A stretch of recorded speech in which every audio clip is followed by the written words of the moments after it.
Welcome to the Asset Talk, and thank you very much for joining us. Today, we're delighted and honored to have with us Benny Miao, the Executive Vice President and Managing Director, Head of the International Division at Cathay United Bank.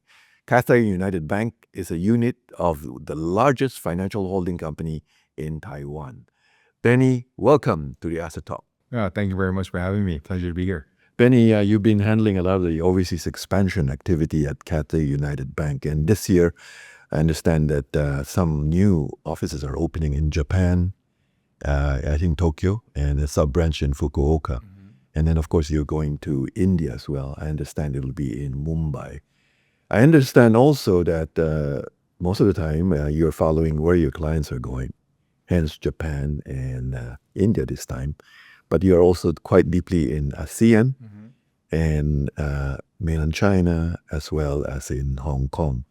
Aside from following your clients, what's your philosophy when you think about the overseas expansion that you've been pushing and leading at Cathay United Bank? That's a very good question. Our aim is to be a regional bank. And for us, one of the principles that we have is we have to be able to serve and add value to our customers. And given the outbound movement that Taiwanese customers have gone, even prior to the tariff issue, their first step was obviously China, mainland China, and they now going to China +1 to Southeast Asia and abroad. We want to follow that flow, or we want to be able to support them. And one of the support is you have to be there, be where they're at. And so that's why that leads us to our expansion to Japan and to India. But it was also a precursor to us moving into Southeast Asia, is because we saw the flow of our Taiwanese and as well as North Asia in general moving into the Southeast Asia market for diversification in terms of expanding into lower cost markets and better, better manufacturing environments. Mm-hmm. So it's following the clients, but is there like a general overall philosophy around it beyond just following the clients? For us, it's where we can best serve our clients still following our clients, but also because Cathay is a financial platform, right? We're the largest financial holdings in Taiwan. We have an insurance company, life insurance company, it's general insurance and P&C, securities. We have a full financial suite in Taiwan. In Vietnam, we probably have half of that, right? We have a life insurance company, Cathay Life Insurance in Vietnam, our general insurance, our P&C, the bank, and as well as a JV bank in Indonesia as well. So that's all we're really lacking there is our asset management and our securities office. So what we're trying to do is we're trying to see where we could build a wider ecosystem, a platform, or better call it, for our financial services that we can bring to the regional area. But these type of expansions where you're trying to build a platform does take time, right? It's not something that you can build overnight. So we're doing it prudently and step by step in terms of wherever market that we're allowed to enter and able to enter. You seem to have zeroed in, it seems to be Vietnam. Now you have 37 offices there, branches, sub-branches there. Just including Indonesia, yes. Yes. And so I guess an interesting question for you, because it's so big on a relative basis to your other overseas location. What's in it in Vietnam that made you think that this is the place I want to just grow and bring all your services into the country? One is the fact that we've already entered Vietnam for quite a little while now. It's about year 2000s that we entered in Vietnam. So we've been there. We're about celebrating our 20th year anniversary this year for our branch in Vietnam. So what we want to do is, we want to be able to build on that. Okay, so the fact that I just mentioned, we have 3 of 4 basic main business units in Vietnam already. So we want to be able to leverage that and build further. Now that's because we're already there. Okay. Now you were ahead in a way, right? In Vietnam. Ahead, yes. In a way of that move. From a Taiwanese perspective, yes. But the fact is the Vietnam market in itself sort of attracts us there is because it is a growing market. It's got 100+ million population, very young population, and growing, and with manufacturing base ever increasing on the FDI side going in, and the recent tariff, relatively competitive compared to the regional other markets. Doesn't seem like the FDIs will slow down anytime soon. So the fact is Vietnam has a huge potential, let alone the technical, benefits that you will have in growing that Vietnam market. Now with the government policies of IFC and denying in Ho Chi Minh City, again, that just shows that the Vietnamese government does want to do what's right for the country in terms of making it more attractive for international players. Yeah, you said 3 out of your 4 platforms are now in Vietnam. What sort of services now are in Taiwan that you were able to bring over to Vietnam? That we're able to bring in? Well, other than the life insurance and we also have our general insurance and the bank. So that's the 3. Well, we're also looking at potential on the asset management side as well as our securities business. Those are the other 2 that we're also exploring and see what opportunities are open. Now, obviously, it's not a matter of, it's probably a matter of when rather than if. Okay. But we want to make sure that when we enter with some value proposition versus just entering a market for the sake of it. Yes, that's right. The other market, of course, that everyone's watching is your China business, mainland China business in Hong Kong. More recently, this whole buzz around the Greater Bay Area, right? How do you see your bank positioning yourself, and perhaps what are the opportunities you're seeing when we talk about the Greater Bay Area? I guess mainland China, which you have offices as well, and using Hong Kong as sort of a connector. Yeah, that's exactly what it is, right? Yeah. We do see our Hong Kong branch transition itself in terms of the role it's playing before it was a gateway into China. Now it's a sort of a gateway out, right, for China to come out into Southeast Asia and the rest of the world. We have a branch in Shenzhen as well. So between Shenzhen and our Hong Kong branch, we really want to parlay that into a competitive duo in terms that they'll be able to service the client when they want to go out. So for example, we have a client now that is a dealer for a BYD. Okay. So they're a Hong Kong dealer, and now they're looking to go into Cambodia and Philippines. So we're helping facilitate that outbound move with them. And we feel that there's a lot of these clients out there that are moving, well, I won't say moving, sorry, are looking abroad, right? And they're taking advantage of the flows and the fact that now the U.S. and China dynamic and makes it easier for them to potentially look at other opportunities. Any specifics? You mentioned, of course, this dealership, BYD dealership, but any specific segments of the bank itself that you think will be probably the most likely to benefit from the GBA expansion that you're looking at? Corporate bank for the business unit, sector-wise, technology, manufacturing. Those are 2 that we easily see it's low-hanging fruit. The other one that we're also seeing quite a bit of activity is transportation, both shipping and aviation as well. But the corporate bankings where we really see most of the movements right now where we're focused. The private banking side has always been pretty active in Hong Kong, Singapore. But we haven't seen any special type of flows specifically going from Hong Kong out. As a matter of fact, we do see some coming back into Hong Kong. Okay. So we do think that Hong Kong as an international financial center, it's still retaining its position there.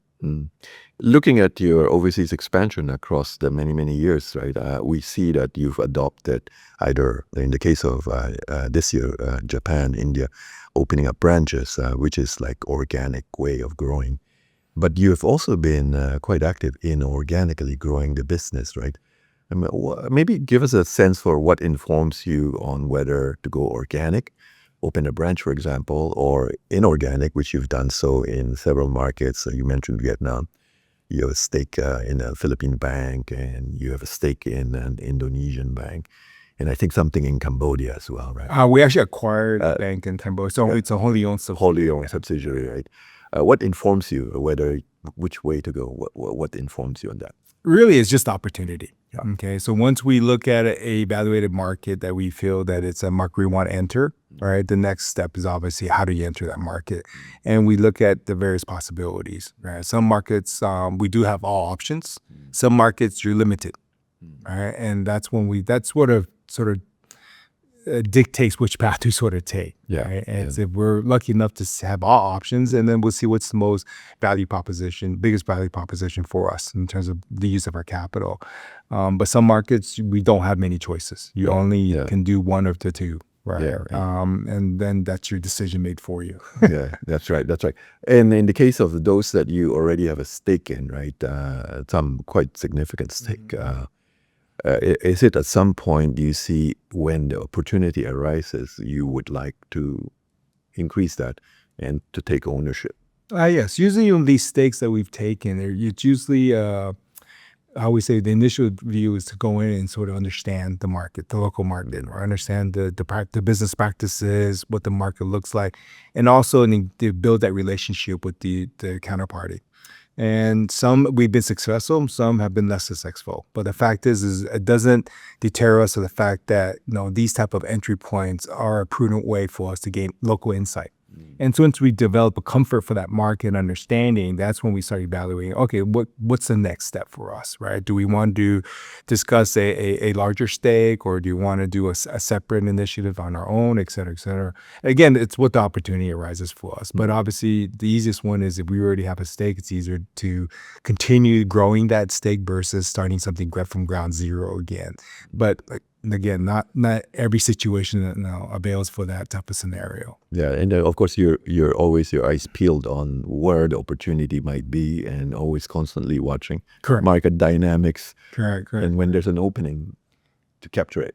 You have to be prepared. Yeah. Right. It's the opportunity doesn't always wait for you. Right. You sort of have to sit there and be prepared to take advantage of that time available, or the opportunity when it comes knocking. Right. And that's what we pride ourselves in being able to do, is be able to prepare ourselves so that we know, okay, if this opportunity arises, would we want to do it or not? Right. So I think for us, that's where we want our management team, our staff, to be able to keep that sort of list of things that we're looking for, and when it hits, we're ready to also push the button. But we're also ready to step back and say maybe it's not the right time, not for us, or in some situations maybe it's better off to exit rather than to keep pursuing something there's no real bright future. Your Q2 numbers just came out, I think last month, and I was looking at the overseas contribution to the business, the Cathay United Bank's business. The number is 18.4%, half year versus half year last year, with significant improvement as well, and pre-tax contribution, that is. But when you look at the historic number, all the way back even 2020 and before that, those numbers have been higher, in the mid 40s. I wonder, is it, when you think about the offshore business that you're running, is it the goal to see the proportion of contribution to pre-tax profit to touch sort of the levels that we saw a decade ago? I could only say that we always aimed higher. Okay. Right. I think during the COVID period, we did have some readjustments of our business overseas. Now, to be very honest, we were pretty heavy in our aviation business in Singapore during the COVID period, which obviously was not the best position to be in. So we've basically reallocated our business in Singapore. But we're also transitioning our business. Before, we was, I would say, more of a transactionally based banking type arrangement, whereby we just went into deals because it was attractive. But there really wasn't a long-term view on the client and how we wanted to service that client. It was more transactionally based. Okay. But now we're moving more of the international standard, which is more relationship-based banking, whereby we want to build a sustainable long-term relationship with these clients, but we have to add value. Okay. And we have to figure out how and where we can add value to them. It may not be for a Hong Kong client be in Hong Kong. And actually, like I mentioned, a client may want to be entering to Cambodia or go to Philippines. We might be able to facilitate their business there. And that's what we add the value. All right. So, we used to call ourselves a cross-border bank, all right, because that's really where our value add really is. It's hard to compete against the local banks in any local market. And so we have to find that niche and that value add for us. Speaking of finding your niche, right, in building the offshore business, overseas business, over the course of the last 5-6 years, thereabouts now, what are some of the biggest challenges that you face?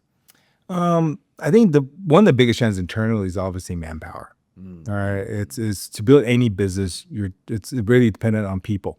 Right. And we like to pride ourselves on being able to have some of the best people on the market. And for us, is also to give our people the opportunity to be able to explore and to expand their toolbox into various markets.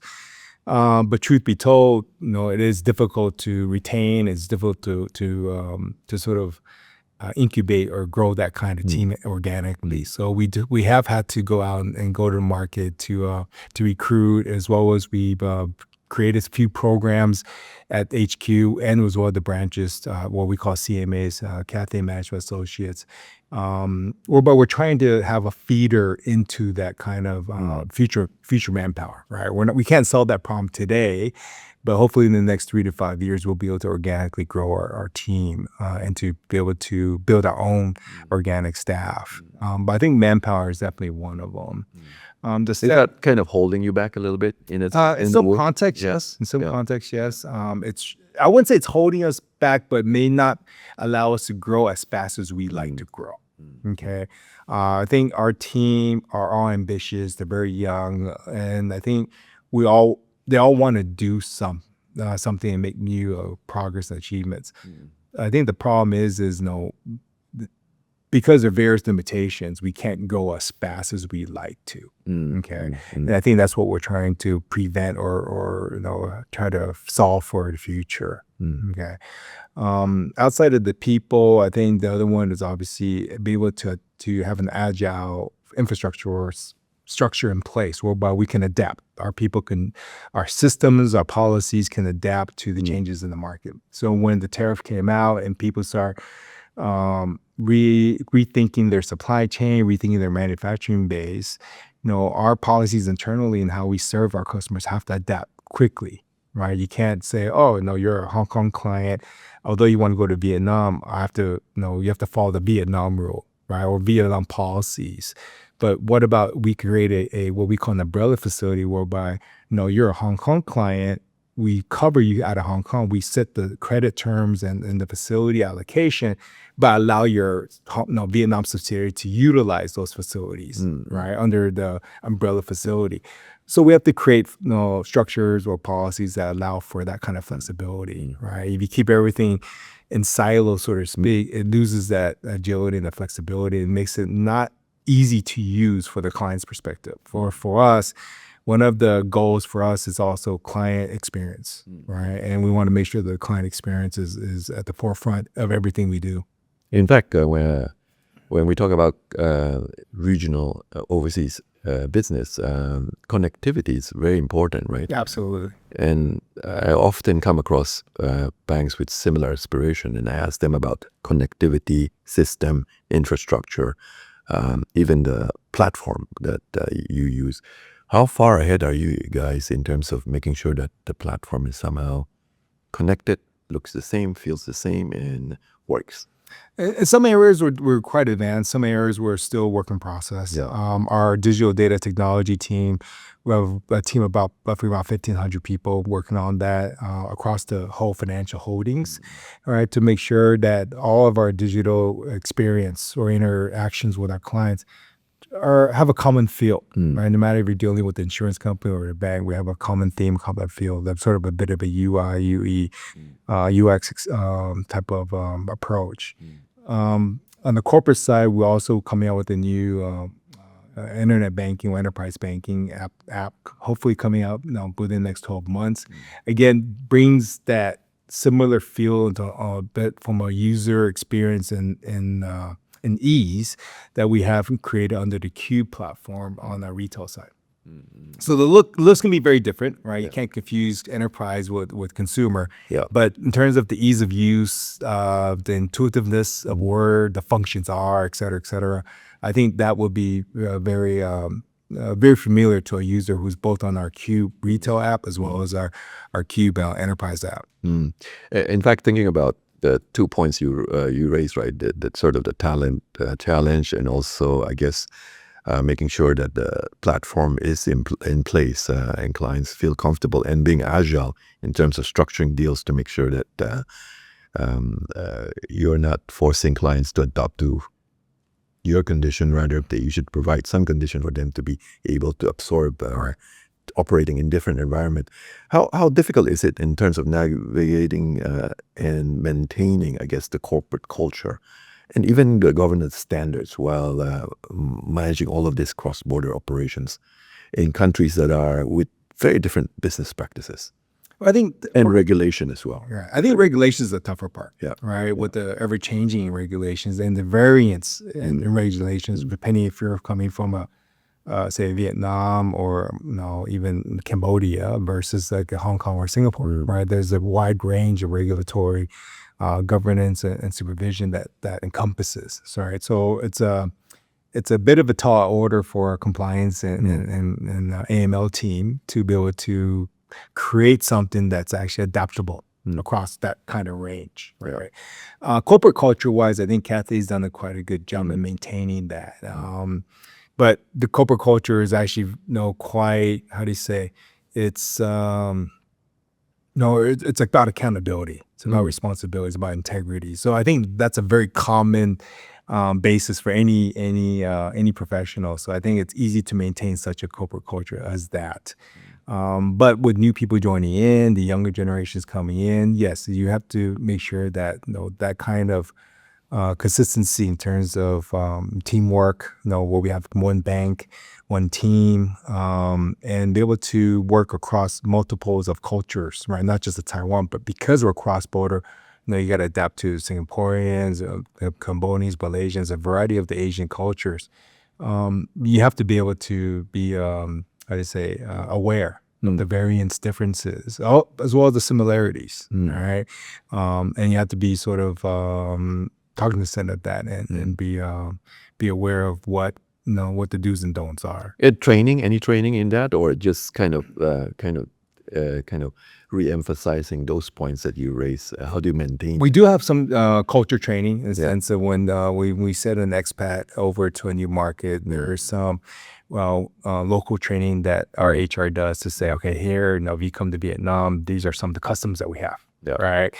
We have this little handy booklet that we also give to our staff to let them know what are some of the phrases that you might should say or should not say, and some of the simple to-dos or don'ts. But usually most of it's really just learning and adapting as you immerse yourself in the society. And so when we talk about this, all of these changes that needs to be put in place to make sure the overseas activity remains solid, supportive of what Cathay United Bank wants to do, what are the priority investments you think will be happening over the course of the next 12, 18 months on the overseas side of the business? Overseas, I think it's infrastructure again. It's making sure that our systems are up to date. Okay. We have some systems that are probably a bit old in terms of their legacy. So we got to build that. Plus, we got to sort of future-proof ourselves as well and make sure that we're also ready for the next version of AI that comes out. How do you integrate AI into our workflow, into our customers' experience? How do we, in our provision of our financial services, how do you use AI as a tool, right? And doing so. So a lot of, I think, investments that we'll be making, a lot of it will be on the technology side. Second, obviously, is people, training, hiring, and making sure that our team is well prepared and have the tool set to be able to service and serve our clients properly. I think those are the two biggest investments that we'll be making at the moment. But of course, the investments starts in home office, right? Yes. In Taiwan, and how much of that are being brought out, and how quickly are they going to be brought out to the overseas offices? It's actually done concurrently. So, as for example, we're putting some new systems at HQ. In the planning, they've already integrated overseas. So we have selected a few overseas offices that are part of the initial launch. So our bulk of our investments that we're doing on the technology side is both for domestic as well as international. They'll look at it collectively as one. There's very few things that I could think of that are specific for domestic only use. Okay, I think most of those investments have already been done. Okay, during our last 5 years or 10 years of transformation, that hasn't really been really focused on domestic. And I think now we're looking at how to adapt overseas into that, as well as the future investments is looking at it together. How do we do domestic and internationally as one? Benny, Cathay United Bank is very much known for its sustainability as a kind of core commitment that you have. I always look at your pin and that sign, the tree. It reminds me of sustainability. And when you think about the overseas business, right, how do you, in a sense, continue in that legacy by integrating ESG principles into your regional strategy? And can you share with us some measurable impacts or perhaps the challenges that you have encountered in promoting, say, green finance initiatives within the markets that you operate in outside of Taiwan? I think ESG is part of our DNA now. Okay, so everything we do, every deal that we look at, every client we onboard, definitely has an ESG factor to consider. So we've declined certain deals. We've declined to onboard certain clients because they just don't satisfy our ESG criteria. So I think that's the immediate impact that we have on our business. Is it difficult in Southeast Asia or certain markets like Cambodia? I would say initially, yes, Yeah. but I think the market has evolved. And I think it's partly due to a lot of the customers downstream have also had that request for them to use renewable power or to also satisfy certain ESG requirements. So I think the collective influence around every of our clients from their upstream and downstream has sort of reiterated the need to be ESG conscious, right? I think the difference now, or the issue now, is the speed of that transformation, right? Is adapting into the ESG, the transform, to transition is how quickly every client will do it. That varies between client to client, all right? Varies between country to country as well. So I think that's maybe where we're facing now is how we can facilitate certain clients in that transformation or transition. And we're looking at various ways of supporting them in that way in terms of financing for energy transition. We look at maybe potentially supporting some clients that have specific needs of financing, although other arms of the business are have to deal with maybe non-environmentally friendly items, but because they made a commitment to transition away from that or to go somewhere that's more green or ESG friendly, we also been cognizant of supporting clients that say, look, we're ready to go this way, we're going to determine to go this way, but we need time and we need help to make that move, right? So it's not a binary. So if you're not ESG, if you have anything that's ESG, then no. But it's really a gauge of we want to support the good citizens and the good clients that want to make that commitment to transform. So a lot of the, I guess, products, banking products that are being tailored as well. Oh, absolutely. So we have, last year we did the first, green trade finance. This year we did, that was in Singapore. This year we also did the green deposit in the Philippines. We also launched a green deposit in Hong Kong. We have green loan in Philippines as well. And we also did a green aviation fuel financing in Singapore as well. So the fact is obviously you have to have the product, right, that the clients need or the market wants. So therefore, that's why our product team is also looking at how do we create and cook up new products and new offerings that will satisfy not just the ESG requirements or the green requirements, but also to help our clients with their financial needs. And in general, overseas clients, which are generally also your clients in Taiwan anyway, but generally overseas clients where you serve them in the overseas market are pretty receptive overall about some of the initiatives you're undertaking. Yeah. Oh, absolutely. And some of our initiatives are in partnership with them. Yes. Right. We don't do anything in silo or in the vacuum.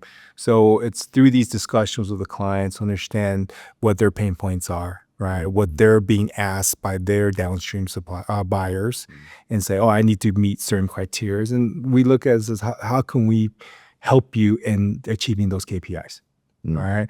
And obviously from a financial product perspective, that's where we can provide the most. But if we can help them in training, for example, just last week, we partnered with 5 of our clients in Singapore to do a corporate CSR right? And it's under Cathay United Bank banner, but the fact is we invited them, they participated, and they also helped to take their CSR KPIs for this year, right? And I think for us is that's what we want to do, right? It's for us, it's not purely making money. It's not purely about only providing financial products or services. It's really just providing assistance to our clients, right? Wherever you need and we can help, that's what we are. So I like to think in a way we're moving beyond just relationship banking into also maybe what you can call platform banking. Is when you come onto the Cathay platform, it's really, where could we help you in general, right? And if it's our network of clients helping you, for example, there's another client that we know that wants to enter a new market. So we've also been able to help them connect with local vendors, local advisors, as well as local customers that they want to enter into. So is that part of a financial services business? Not really. But for us, it's there was a need and we had the network. So we put A and B together. All right. And for our client, it's a win-win. Okay. And I think that's what we want to do. It's part of a relationship, right? It's like your friend needs help and you're willing to lend a hand. That helps build that relationship for the long term. We are living through interesting times, I would say, because you have the whole conversation around the tariffs this year. But generally, that story started many years ago, but intensified. We also have geopolitics, which has absolutely intensified. And as you grow the business overseas, how do you foresee and I guess mitigate some of the risks related to some of these things, geopolitics, macroeconomic slowdown, and so on and so forth, right? It seems like you remain solidly moving forward rather than staying the course, rather than, kind of accepting that there are risks out there. How do you manage all of that in a sense and mitigate that? I think for our mitigation, if I could start from there, it's really just being adaptable. Okay. We're not going to be able to predict or foresee every scenario possibility that's going to happen. But what we like to think is, we want to be prudent about the decisions we make. We want to have the right decisions or thought process in making that final conclusion, right? So we're not the first to enter Japan. We're not the first to enter India, right? And certainly not going to be the last. But we did what we did, and when we did is because we actually felt the timing was right. Right, we feel like our platform, our clients, where we can add value, makes sense. Okay, and that's why we decided to enter those markets this year, right? Or at least apply to enter those markets this year. So for us, I think our mitigant really is just being prepared, right? In terms of our staff, our product people, our risk is just to be ready and to maybe capture the 80% of what risk we can foresee, right? The other 20%, you just have to sort of hold on to your seat and hope for the best. But it's for us, we just want to make sure that we're doing the right thing for our clients and for ourselves, right? For our people. Yeah. In terms of where we take advantage, it's really our clients right now there's pros and cons, right? The con is there's a lot of uncertainty, a lot of lack of visibility. It's more clear now, right? Hopefully we gain a bit more clarity in November. It's clear as mud. Yeah, and then now with the recent appeals court ruling, right? Again, it throws things up in the air again, right? And then we'll see what the Supreme Court, I think ultimately will get there, what their decision will be, right? So it's sort of settled, but the pond's being stirred up again. Yes. All right. Yeah. But for us, I think our clients through this experience and even a little bit through COVID have decided, says, look, we cannot keep managing for the short-term actors, right? We have to plan for the long term. And for them, it's really just rediversifying their supply chain, rediversifying their clients, where they sell to. I think some of our clients, they've been receiving a lot of inquiries from other markets but they previously weren't serving. So I think that's the positive side, right? And for them, it helps diversify their customer base, right? Instead of all going to the U.S. or to the Americas, now they're looking to go to Europe and the EMEAs and whatnot. So, and then for the manufacturers also saying, look, before maybe they put all their eggs in one basket, one country. Now they're looking, maybe we have to diversify, all right? Well, where our manufacturing is based. Next are even looking to diversify raw material suppliers and say, look, I can't supply everything from China. Maybe I got to find alternatives. So it makes it more complicated for them in sense of they got to go find all the solutions. But I think in the long run, it makes them more adaptable, right? There's changes in future dynamics, future geopolitical environments. No, they pretty much have done what they can do to sort of hedge against that. And I think that's what the best we can all can do is really just prepare ourselves to make sure that we've done what we can with the information that we have and make the right decisions for us, what we think is today. Circling back to Taiwan, the onshore business, the Taiwan business, the head office activity has been pretty solid, right, in the past year. In fact, the currency has appreciated by, 10% or so. Not so much good for sometimes people like yourself, for the bank itself. But looking at from the angle of the overseas business, right, is it, in a sense, when you grow the overseas business, it's your way to mitigate somehow the local business, even though the local business continues to be a big chunk of it, right? How do you view that growing the overseas business kind of diversifies some of the risks as well in the onshore market? Well, I look at it as a complementary business, right? It's because our we have a huge retail business in Taiwan, right? But as you know, Taiwanese, they also travel quite a bit. They send their kids to the U.S., they go to Japan, they go Southeast Asia travel. So there's obviously areas where we can service them outside of Taiwan. And for us, it's the corporate side that we really can maximize that kind of complementary business platform, right, where we service our Taiwanese companies outside of Taiwan the best.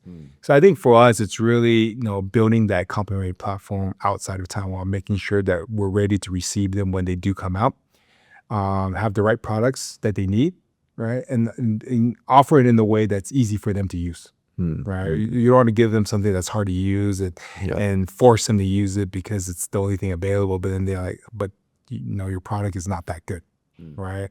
So that's what for us. That's the work we have to do to make sure that for our overseas business, we're ready. Okay, but I think at the end of the day, it's really just being complementary to that of the Taiwan business. Not so much as quote unquote, we're not doing it because we're thinking it's a risk hedge or a diversification play. It's really a complementary play for us. Yeah, good point. In the meantime, Taiwan wants to be a hub, and a lot of talk about FSC in Taiwan, particularly hoping to make Taiwan as an asset management center, an Asia asset management center in Kaohsiung. Do you see any synergies between your overseas business and this Kaohsiung Asset Management Center initiative of the FSC? Well, absolutely. I mean, we're fortunate enough to be the leader of that initiative, and for us, it just gives a client another option or another platform to be able to capitalize on the flexibility of where they put their money and and where they can make investments. Right? And I think giving our consumers or our clients more flexibility and options can never be wrong. Right? So I think it's an absolute benefit, not just for our clients, but also for Taiwan. Right? It gives Taiwan opportunity to explore and to sort of use it as a test bed before you want to implement policies to the wider group.